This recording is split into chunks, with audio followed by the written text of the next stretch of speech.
Hello everyone. Operating સિસ્ટમના theory પોર્શનના lecture સિરીઝમાં આપણે હવે શેડ્યુલિંગ અલ્ગોરિધમ છે એ બીજા છે એ સમજશું. તો અત્યાર સુધી આપણે શેડ્યુલિંગ અલ્ગોરિધમમાં એક શેડ્યુલિંગ અલ્ગોરિધમ જોયો હતો, ફર્સ્ટ કમ ફર્સ્ટ સર્વ.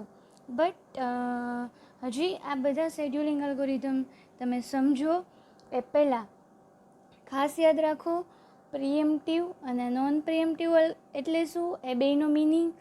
બીજી વસ્તુ કે તમને જે performance criteria or we can say that scheduling criteria જે હતા, ટર્ન અરાઉન્ડ ટાઈમ હતો, વેઇટિંગ ટાઈમ હતો, બસ ટાઈમ હતો, એ બધી ટર્મિનોલોજી જો તમારા માઇન્ડમાં ક્લિયર હશે તો તમે ઇઝીલી આ શેડ્યુલિંગ અલ્ગોરિધમ સમજી શકશો. બરાબર છે. બાકી જો આ ટર્મિનોલોજી ખ્યાલ નહીં હોય તો શેડ્યુલિંગ અલ્ગોરિધમ છે એને સમજવા ટફ થઈ જશે. એટલે પહેલાં તમે પ્રિએમ્પ્ટિવ, નોન પ્રિએમ્પ્ટિવ શેડ્યુલિંગ ક્રાઇટેરિયા છે એ વસ્તુ ક્લિયર કરો. ઓકે. અને પછી આપણે આ શેડ્યુલિંગ અલ્ગોરિધમ હવે સમજીએ. તો આની પહેલાં ફર્સ્ટ કમ ફર્સ્ટ સર્વ શેડ્યુલિંગ અલ્ગોરિધમ. હા, બીજી વસ્તુ, શેડ્યુલિંગની શું કામ એને રિક્વાયરમેન્ટ ઊભી થઈ, શેડ્યુલરનું શું ટાસ્ક છે, what is scheduling algorithm, what is scheduling. So this 3 definition you have to remember. બરાબર. આટલી ત્રણ વસ્તુ તમને ખ્યાલ હશે તો તમને આ શેડ્યુલિંગ અલ્ગોરિધમ શું કામ એને પિક્ચરમાં આવે છે, એકચ્યુઅલમાં ક્યારે એને શેડ્યુલ કરવા પડે, એ વસ્તુ ક્લિયર થશે. બરાબર છે. તો ફર્સ્ટ કમ ફર્સ્ટ સર્વ શેડ્યુલિંગ અલ્ગોરિધમ જોયો હતો. તો એમાં આપણે શું જોયું હતું કે ફર્સ્ટ કમ ફર્સ્ટ સર્વ શેડ્યુલિંગ અલ્ગોરિધમ છે તો એમાં જે પ્રોસેસ પહેલાં આવે એ ડિરેક્ટલી સીપીયુ પાસે જાય. Okay.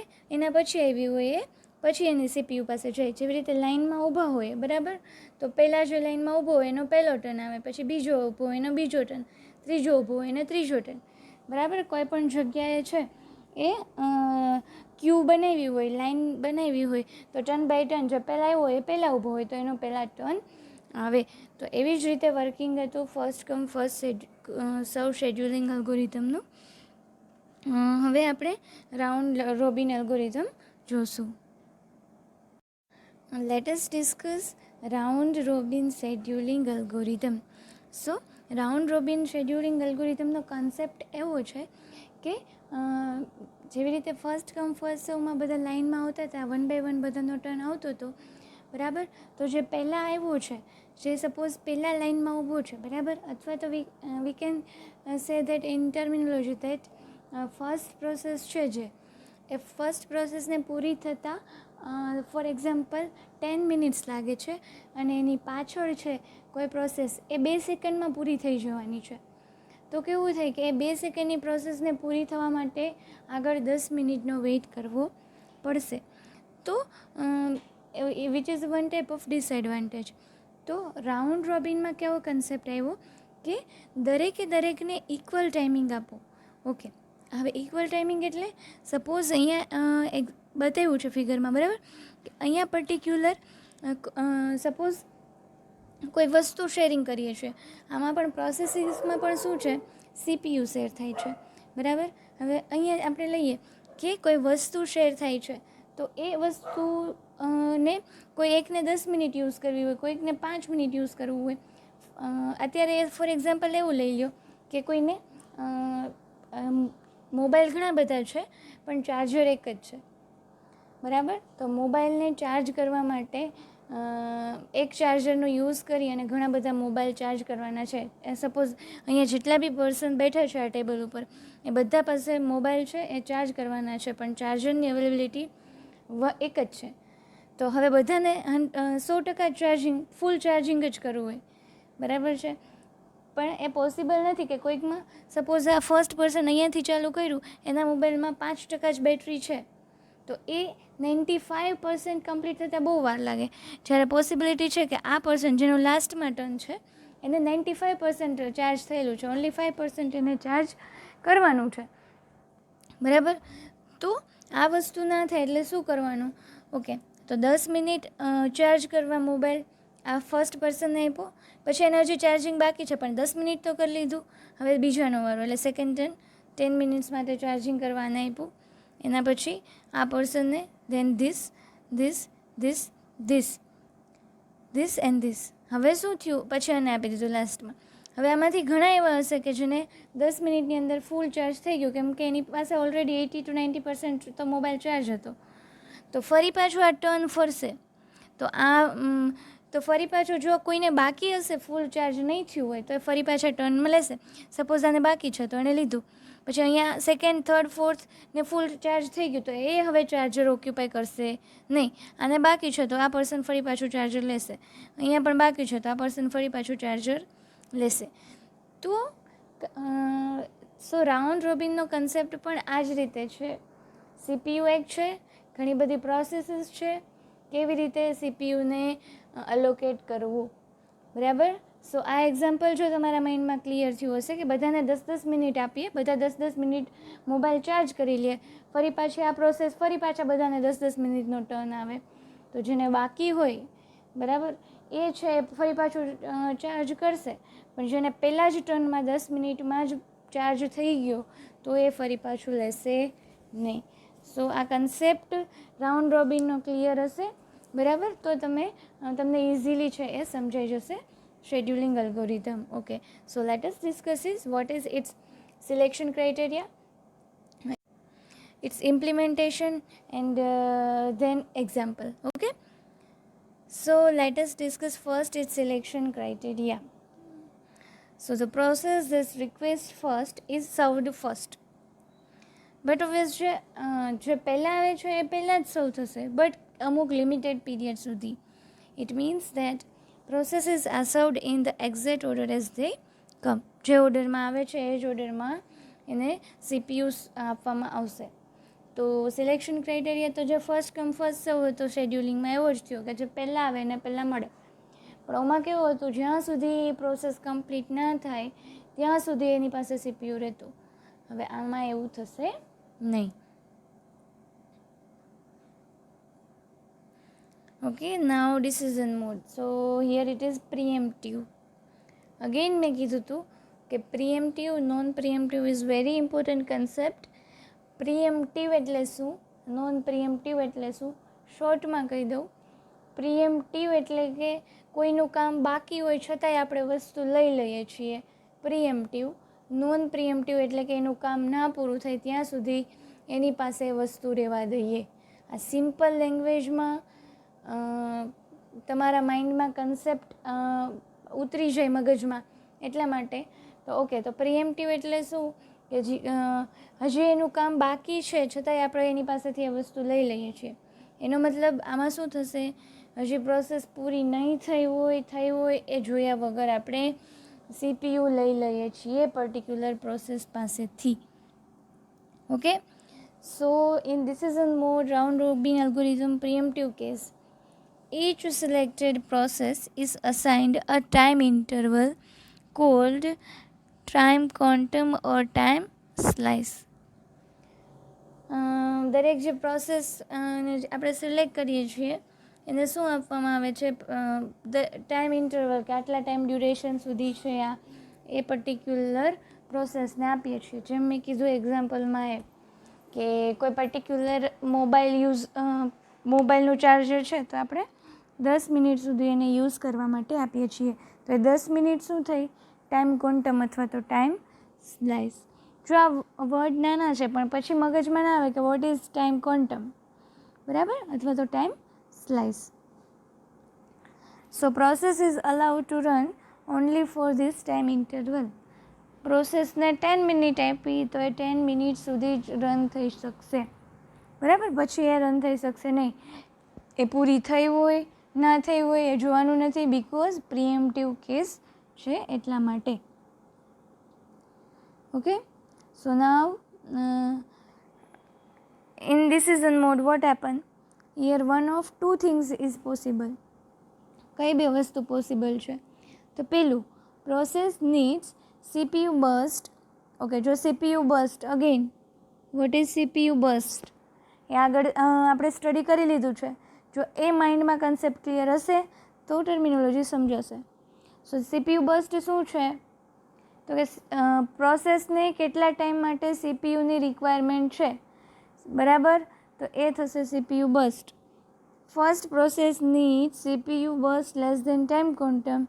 In this case, process will voluntarily release CPU and it will be moved to the end of the queue. Okay, બે વસ્તુ થઈ શકે. તો એમાં પહેલી વસ્તુ કીધી કે પ્રોસેસ છે, આપણે એવું નક્કી કર્યું કે દરેક પ્રોસેસને 10 મિનિટ આપવી છે, પરંતુ એક કેસ એવો હોય કે પ્રોસેસને સીપીયુની રિક્વાયરમેન્ટ જ 5 મિનિટની છે. ઓકે, તો 5 મિનિટ પછી શું થશે? તો કે 5 મિનિટ પછી પ્રોસેસ છે એ વોલેન્ટરીલી પોતાની રીતે સીપીયુને રિલીઝ કરી દેશે અને એ ક્યુના એન્ડમાં જતી રહેશે, કેમ કે હવે એને સીપીયુની રિક્વાયરમેન્ટ છે નહીં એટલા માટે. બરાબર છે? તો આ પહેલો કેસ થયો કે પ્રોસેસનો સીપીયુ બર્સ્ટ ટાઈમ છે એ જે ટાઈમ ક્વોન્ટમ છે શેડ્યુલિંગ એલ્ગોરિધમનો એના કરતાં ઓછો છે. એટલે કે 10 મિનિટ બસ ટાઈમ 10 મિનિટ આપણે ટાઈમ ક્વોન્ટમ રાખ્યો છે, પણ સીપીયુનો પ્રોસેસનો સીપીયુ બસ ટાઈમ છે કેટલો છે? 5 જ મિનિટનો છે. બરાબર. હવે બીજી પોસિબિલિટી જોઈએ. બીજી પોસિબિલિટી શું હોય? તો કે પ્રોસેસને સીપીયુની રિક્વાયરમેન્ટ એટલે સીપીયુ બર્સ્ટ ટાઈમ. તો સીપીયુ બર્સ્ટ ટાઈમ છે એ ટાઈમ ક્વોન્ટમ કરતાં વધારે જરૂર પડે છે. આપણે રાખ્યો છે ટાઈમ ક્વોન્ટમ 10 મિનિટનો, પ્રોસેસને સીપીયુની રિક્વાયરમેન્ટ છે 20 મિનિટ્સની. તો 10 મિનિટ પૂરી થશે પછી શું થશે? એ પ્રોસેસમાંથી સીપીયુ લઈ લેવામાં આવશે. ફરી પાછો જ્યારે એનો ટર્ન આવશે ત્યારે ફરી પાછું એને સીપીયુ આપવામાં આવશે, ત્યારે બાકીની 10 મિનિટનું કામ પૂરું કરશે. Okay, so it is the second criteria. Second, process needs CPU burst longer than time quantum. In this case, process will be running at the end of time quantum. Now it will be preempted and moved to end of the queue. જો process છે તો 10 minute સુધી execute થશે, પછી એની પાસેથી CPU લઈ લીધું તો શું થશે? એ ક્યુના એન્ડમાં જતી રહેશે અને સીપીયુ છે એ બીજી પ્રોસેસને આપી દેશે. હવે જ્યારે પાછો આ પ્રોસેસનો ટર્ન આવે ત્યારે બાકીની 10 મિનિટ છે એને એક્ઝિક્યુટ કરી શકશે. બરાબર? Here length of time quantum is critical two determine. અત્યારે હું એમ કહી દઉં છું, ફોર એક્ઝામ્પલ 10 મિનિટ્સ મેં રાખ્યું છે, પણ એકચ્યુઅલમાં ઇન જનરલ જ્યારે શેડ્યુલિંગ અલ્ગોરિધમ ડિઝાઇન કરતા હોય ત્યારે આ ટાઈમ ક્વોન્ટમ સ્પેસિફાય કરવું બહુ અઘરું છે. બરાબર? કે કેટલું રાખવું? જનરલી મિનિટ્સમાં પ્રોસેસ એક્ઝિક્યુટ ના થતી હોય, એ સેકન્ડ્સમાં એક્ઝિક્યુટ થતી હોય. તો 10 સેકન્ડ્સ રાખવી, 10 મિલી-સેકન્ડ રાખવી, 5 સેકન્ડ રાખવી, કેટલું ટાઈમ ક્વોન્ટમ છે એ રાખવો, તો એ ડિસાઇડ કરવું છે એ અઘરું છે, ક્રિટિકલ છે. Okay, so let us discuss how to implement this round robin algorithm. So this strategy can be implemented by using circular FIFO queue. Circular FIFO queue એટલે કે આવી રીતે અહીંયા ક્યુ હોય, બરાબર? પછી અહીંયા ઊભા છે, પછી આ પ્રોસેસનો ટાઈમ પૂરો થઈ ગયો તો એ ફરી પાછું અહીંયા આવશે, વળી આનો પૂરો થઈ ગયો તો ફરી પાછું અહીંયા આવશે, કોઈ નવી પ્રોસેસ ઇન બિટવીન આવી ગઈ હોય તો અહીંયા વચ્ચે હોય. તો આવી રીતે સર્ક્યુલર ફીફો ક્યુ છે એનો યુઝ કરી અને તમે આ સ્ટ્રેટેજી એટલે કે round Robin scheduling algorithm implement કરી શકો. Again FIFO queue or you can say queue data structure is a one type of data structure that you have studied in data structure subject. બરાબર? એમાં તમે ક્યુ algorithm છે ક્યુ data structure છે study કરશો. So when new process comes or process release CPU or process is preempted, it is moved to the end of the queue. આ જે and of the ક્યુ છે એ ખાસ ધ્યાન રાખજો.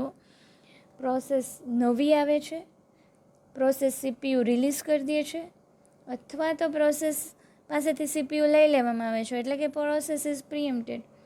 ત્રણેય વસ્તુમાં પ્રોસેસ જશે ક્યાં? ક્યુના એન્ડમાં. પણ એ ક્યુના એન્ડમાં જાય છે તો એ ડ્યુરેશનમાં વચ્ચે કોઈક નવી પ્રોસેસ પણ આવી ગઈ હશે. બરાબર. એ કેવી રીતે એ આપણે હમણાં એક્ઝામ્પલ ડિસ્કસ કરીએ ત્યારે જોશું. પણ આ વસ્તુ યાદ રાખજો, મૂવ ક્યાં થશે? End of the queue. એ પછી જ્યાં જ્યાં ક્યુ પૂરી થતી હોય ત્યાં જોઈન્ટ થશે. જનરલી એવું જ હોય ને કે તમે સપોઝ સર્કલ બનાવીને સર્ક્યુલર ક્યુમાં ઊભા છો, બરાબર. તો તમે કોઈ કામ કરો છો તો તમારી પાસે 5 જણા ઊભા રહી ગયા છે. હવે તમારી 10 મિનિટ પૂરી થઈ ગઈ તો તમારે શું કરવું પડે? એ 5 જણાની પાછળ ઊભવું પડે.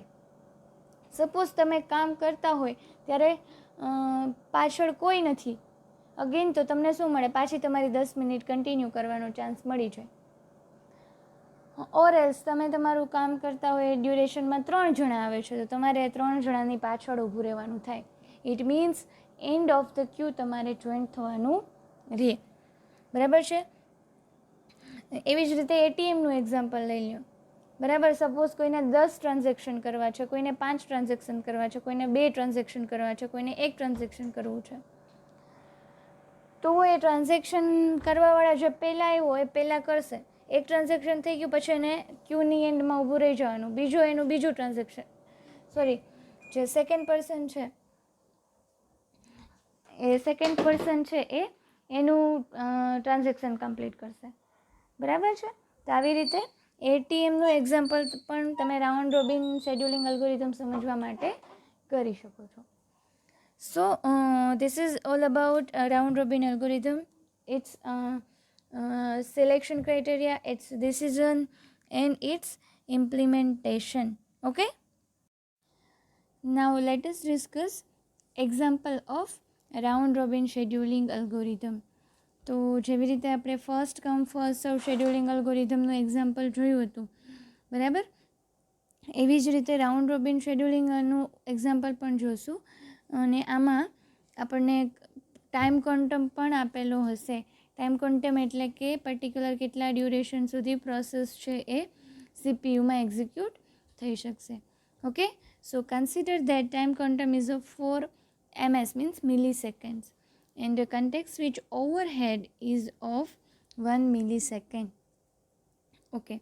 So again there is a terminology which is context switch, which we discussed in previous lectures, that what is actually context switch. તો context switch એટલે કે જ્યારે પ્રોસેસ એક પ્રોસેસમાંથી સ્વિચ ઓવર થઈ અને સીપીયુ બીજી પ્રોસેસ પાસે જાય છે, અથવા તો વી કેન સે ધેટ કે એક પ્રોસેસ છે સીપીયુમાં એક્ઝિક્યુટ થતી હતી, હવે એ પ્રોસેસ છે એ સ્વેપ આઉટ થઈ ગઈ અને બીજી પ્રોસેસ છે એ સીપીયુમાં એક્ઝિક્યુટ થવા માટે સ્વેપ ઇન થઈ. સો વિચ ઇઝ કન્ટેક્સ્ટ સ્વિચ. તો આ સ્વેપ ઇન સ્વેપ આઉટ માટેનું ટાઈમ ડ્યુરેશન છે એને કહેવાય context switch overhead. Okay. So the context switch overhead છે એ 1 મિલીસેકન્ડનું છે. હવે જરૂરી નથી કે દરેક એક્ઝામ્પલ તમને સોલ્વ કરવાનું આપે તો એમાં છે એ પર્ટિક્યુલર કન્ટેક્સ્ટ સ્વિચ ઓવરહેડ આપેલો હોય. ઘણા બધા એક્ઝામ્પલમાં કન્ટેક્સ્ટ સ્વિચ આપેલો હોતો પણ નથી. બટ આપણે એક્ઝામ્પલ સોલ્વ કરશું with context switch overhead time, અને એના પછીનું એક્ઝામ્પલ સોલ્વ કરશું તો એમાં આપણે કન્ટેક્સ્ટ સ્વિચ ઓવરહેડ ટાઈમ નહીં લઈએ. So you can solve both type of example with context switch overhead and without context switch overhead. Okay, so let us consider here total 4 process: P0, P1, P2 and P3. So P0 come at 0 millisecond, P1 come at 1 millisecond, P2 come at 3 millisecond and P3 come at 5 milliseconds. So arrival time is most important in round robin scheduling algorithm, because we mentioned that a process is joined in at the end of the queue. બરાબર.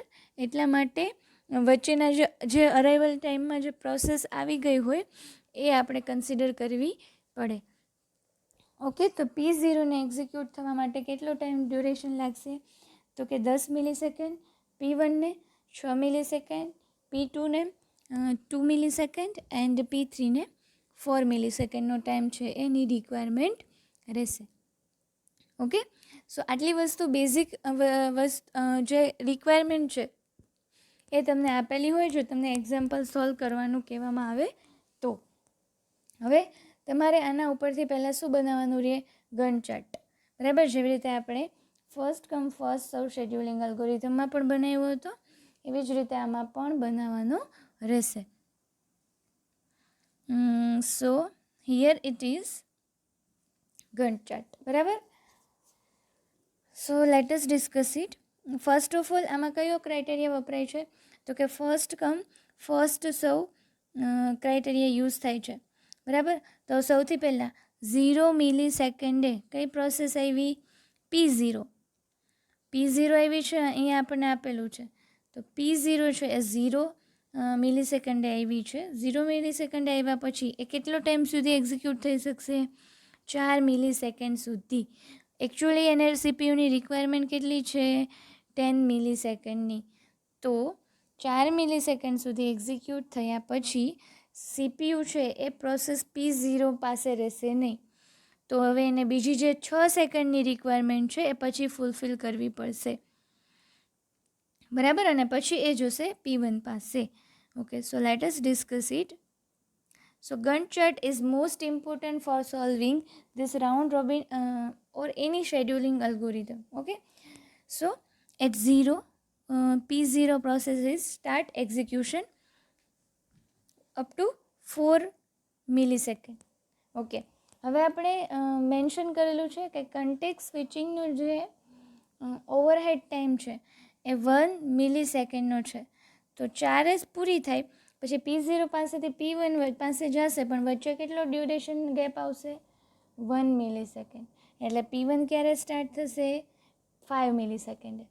Okay, so this is here indicate is context switching overhead time 4 to 5. Okay, પછી છે પછી છે P1. બરાબર, તો હવે જો P0 છે, બરાબર, એકચ્યુઅલમાં કેવું થશે? જ્યારે P0 0 to 4 મિલીસેકન્ડ સુધી એક્ઝિક્યુટ થતી હશે. બરાબર, અહીંયા આપણે જોઈએ તો જ્યારે 0 to 4 મિલીસેકન્ડ, તો ત્યાં સુધીમાં કેટલી પ્રોસેસ આવી ગઈ હશે? તો કે 0 અહીંયા આપણે ડિટેલમાં જોઈએ. ઓકે, એ વસ્તુ આપણે પછી ડિસ્કસ કરીએ, પહેલાં આખો ગન ચાર્ટ કમ્પ્લીટ કરીએ. P1 છે, P1 આવે છે, પછી 1 મિલીસેકન્ડનો જે કન્ટેક્સ્ટ સ્વિચ ઓવરહેડ ટાઈમ, પછી P2 આવે છે, પછી અગેઇન P0 આવે છે. એ કેવી રીતે આપણે જોઈએ? પછી P3 આવે છે, and then after again P1 and then last P0.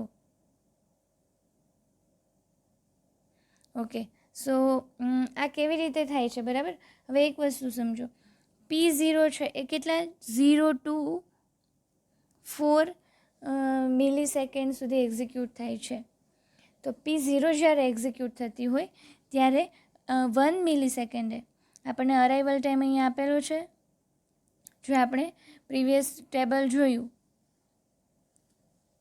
બરાબર, તો P1 આવે છે 1 મિલીસેકન્ડે અને P2 આવે છે 3 મિલીસેકન્ડે.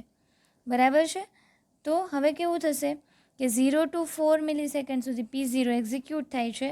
એ ડ્યુરેશનમાં P1 ક્યુમાં આવી ગઈ હશે, કેમ કે એ 1 મિલીસેકન્ડે આવે છે. પછી P0 જે એક્ઝિક્યુટ થતી હશે તો ક્યુમાં કોણ આવી જશે? 3 મિલીસેકન્ડે આવી જશે P2.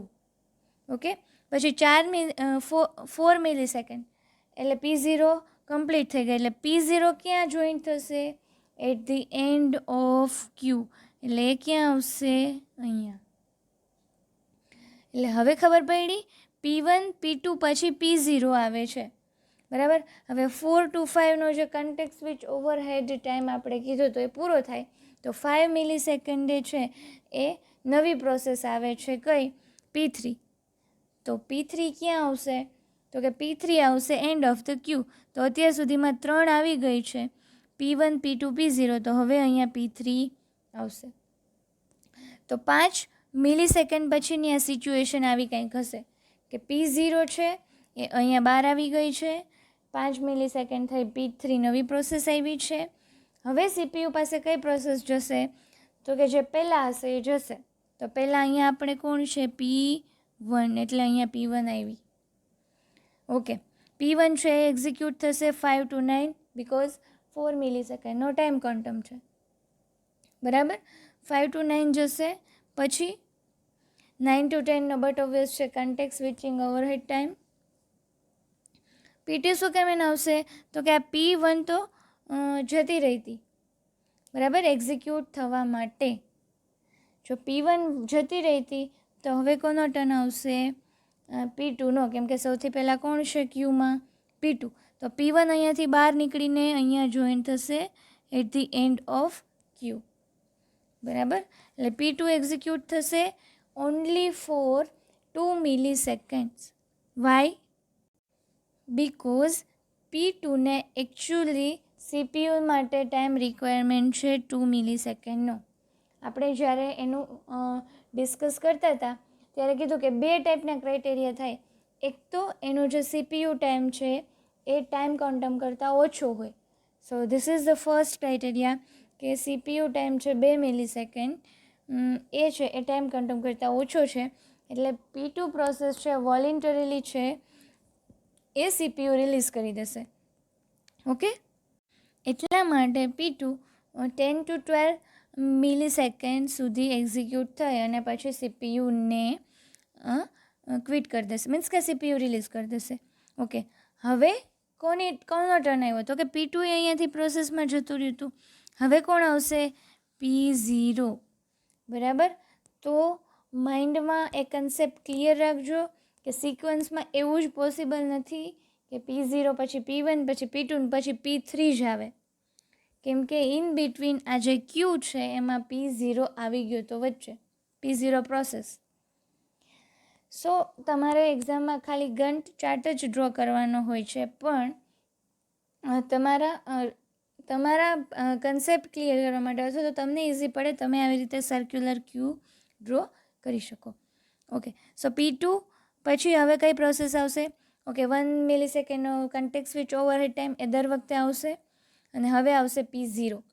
તો P0ને એકચ્યુઅલમાં રિક્વાયરમેન્ટ હતી 10 મિલી સેકન્ડની CPU ટાઈમ એનો 10 મિલી સેકન્ડ હતો. તો 4 ઓલરેડી થઈ ગયો, તો હજી એ 4 મિલી સેકન્ડ એક્ઝિક્યુટ કરશે. સો 13 + 4 17 સુધી. ઓકે, હવે આ P0નો ટર્ન અહીંયાથી નીકળી ગયો, એ પ્રોસેસમાંથી બહાર જતું રહ્યું અને હવે કોનો ટર્ન આવશે P3નો, કેમ કે અહીંયા P3 છે. ઓકે, તો P0 હવે અહીંયાથી બહાર નીકળશે તો ક્યાં આવશે તો કે આ P1 પછી. શું કામ એને P1 પછી તો કે at the end of the queue. P1 અત્યાર સુધી છેલ્લે ક્યુમાં, તો હવે P0 એને જોઈન્ટ કરશે. ઓકે, તો P0 પછી હવે ટર્ન કોનું છે 17 to 18 સુધી કન્ટેક્ટ સ્વિચ ઓવરહેડ ટાઈમ, પછી આવશે P3. ઓકે, P3 આવશે તો P3 ક્યાં સુધી એક્ઝિક્યુટ થશે તો કે P3 છે એ 4 મિલી સેકન્ડ સુધી એક્ઝિક્યુટ થશે. વાય? કેમ કે P3નો CPUનો ટાઈમ કેટલો છે 4 મિલી સેકન્ડનો. ઓકે, તો 4 મિલી સેકન્ડનો એને એકચ્યુઅલમાં CPUની રિક્વાયરમેન્ટ હતી પ્લસ ટાઈમ ક્વોન્ટમ પણ 4 મિલી સેકન્ડ છે, એટલે એક જ ટર્નમાં P3 પ્રોસેસ પૂરી થઈ જશે. તો P3 પ્રોસેસ પણ પૂરી થઈ ગઈ કેમ કે 4 મિલી સેકન્ડનો જ ટાઈમ ક્વોન્ટમ હતો. અને એવી જ રીતે P2 પણ પૂરી થઈ ગઈ કેમ કે 2 મિલી સેકન્ડ યુઝ કરી અને પછી CPUને રિલીઝ કરી દેશે. ઓકે, સો P3 પછી છે એ કન્ટેક્ટ સ્વિચ ઓવરહેડ ટાઈમ આવશે 20 to 23 and then after P1. શું કામ એને P1 તો કે અહીંયા ક્યુમાં કોણ હવે વધ્યું, આ P3 પૂરું થઈ ગયું પછી તો કે P1. તો P1 છે કેટલું એક્ઝિક્યુટ થશે 2 મિલી સેકન્ડ 23 to 25. વાય? કેમ કે P1ને CPUની રિક્વાયરમેન્ટ હતી 6 મિલી સેકન્ડની, 4 મિલી સેકન્ડ એને ઓલરેડી અહીંયા કમ્પ્લીટ કરી લીધી, તો હવે એને કેટલી બાકી રહી તો કે 2. સો 23 to 25 2 મિલી સેકન્ડ છે એ હવે એક્ઝિક્યુટ કરશે, પછી CPU રિલીઝ કરી દેશે. ફરી પાછો 1 મિલી સેકન્ડનો કન્ટેક્ટ સ્વિચ ઓવરહેડ ટાઈમ અને હવે કોનો ટર્ન આવશે P0નો. સો P0નો લાસ્ટમાં એકચ્યુઅલમાં એને 10 મિલીસેકન્ડની રિક્વાયરમેન્ટ હતી, તો અહીંયા 4, દેન આફ્ટર હિયર 4 એટલે 8, હવે 2 મિલીસેકન્ડ, 26 to 28. તો આવી રીતે P0, P1, P2 અને P3 દરેકે દરેક પ્રોસેસ છે એ કમ્પ્લીટ થઈ ગઈ છે. બરાબર? Okay, so let us discuss how this actually happen. So at 4 millisecond process P0 completes its time quantum. બરાબર આપણે જોયું. So it is preempted and another process P1 is allowed to run at 12 millisecond. Process P2 voluntarily release CPU and another process P0 is selected to run. That we already discussed. So here actually the table that we have already shown in first come first serve. તો એવી જ રીતે round Robin scheduling અલ્ગોરિધમમાં પણ તમારે calculation કરવાનું રહે. આ વસ્તુ તમને આપેલી છે. Process P0, P1, P2, P3, arrival time 0, 1, 3, 5, completion time 10, 6, 2, 4, finish time છે એ ફિનિશ ટાઈમ છે કેવી રીતે જોવાનો એ ખાસ જોઈ લ્યો કે જ્યારે લાસ્ટમાં કોઈ પ્રોસેસ કમ્પ્લીટ થાય, P0 અહીંયા 1, 2 અને 3 ટાઈમ્સ છે. બરાબર? તો P0 ક્યારે કમ્પ્લીટ થાય એકચ્યુઅલમાં? તો કે 28 મિલીસેકન્ડે. તો આ ટાઈમ કન્સિડર કરવાનો છે ફિનિશ ટાઈમમાં.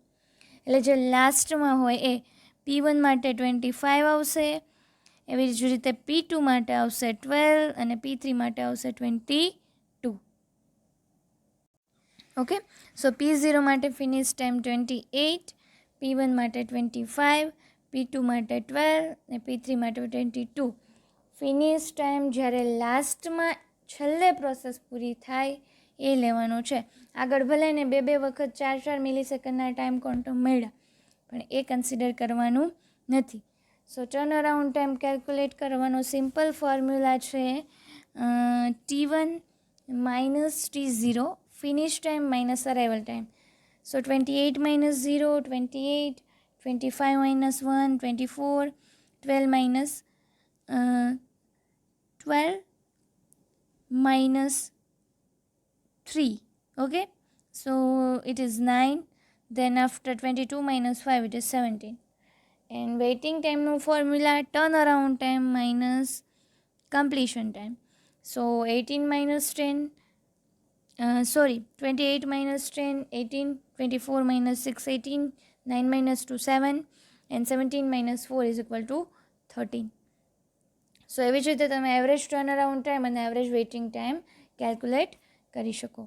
સો this is all about today's lecture. We will discuss advantage and disadvantage of round robin scheduling algorithm and more example of round robin scheduling algorithm in next lecture. Okay, thank you.